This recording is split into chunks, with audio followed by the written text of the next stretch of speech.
ଧରଣୀ ମହୋତ୍ସବ ପୋଡ଼ବଳି ଯାତ୍ରା ପାଇଁ ଗ୍ରାମ୍ୟ ପରିକ୍ରମା ଆବାହନମାନ କାଳରୁ କନ୍ଧ ସମ୍ପ୍ରଦାୟର ରୀତିନୀତି ସଂସ୍କୃତି ସାମାଜିକ ଚାଲିଚଳଣି ଯାନିଯାତ୍ରାର ସ୍ୱତନ୍ତ୍ରତା ରହିଛି।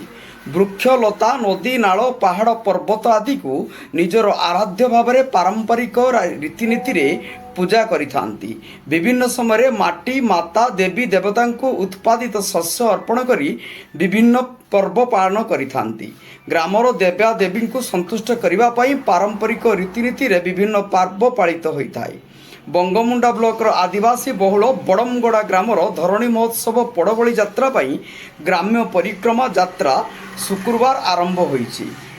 ବଡ଼ମଗଡ଼ା ବେଲପଡ଼ା ମାଲପଡ଼ା ଚାଉଳିଆ ଶରଦାପୁର ପାଞ୍ଚଖଣ୍ଡ ଗ୍ରାମର ଲୋକେ ମିଳିତ ଭାବେ ଆଗାମୀ ଦିନର ବଡ଼ମଗଡ଼ା ଗ୍ରାମର ଜାଡ଼େନ ପୀଠରେ ଧରଣୀ ମହୋତ୍ସବ ପୋଡ଼ବଳି ଯାତ୍ରା ପାଳିତ ହେବ।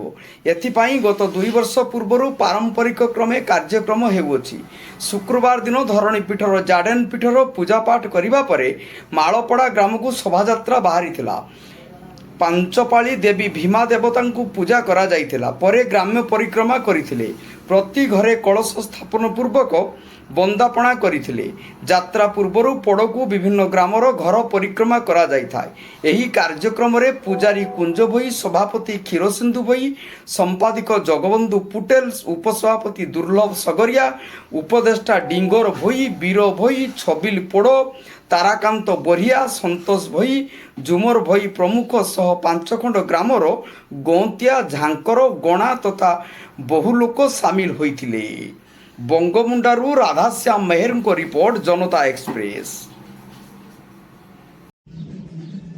मोर ना डिगर भाई तिलाकत समाज जीव संगठन संपादक गाँ हूँ बड़गुमड़ा आन आमर धरणी पोड़बली यात्रा बहुत आवाहन कालर चली आसा चली रहा आगामी मे 29 रे पोड़बली आमर बड़गुमड़ा स्थान रहा यहाँ 5 खंड गाँव गौंतिया झाकर पूजारी समस्ते बहुत श्रद्धालु मैंने मिसिक पूजा करसन आईटा आमर जेन परिक्रमाटा आहरी आमर 5 खंड गाँ गला अन्य गाँ मन परिक्रमाटा है आईटा प्रकृति पूजक आ प्रकृति माँ माटी माँ के शांति करवार लगे पोड़बली यात्रा 12 वर्ष थे देवार कथा इथर टे लेट होता चली परंपरा आहरी चलता।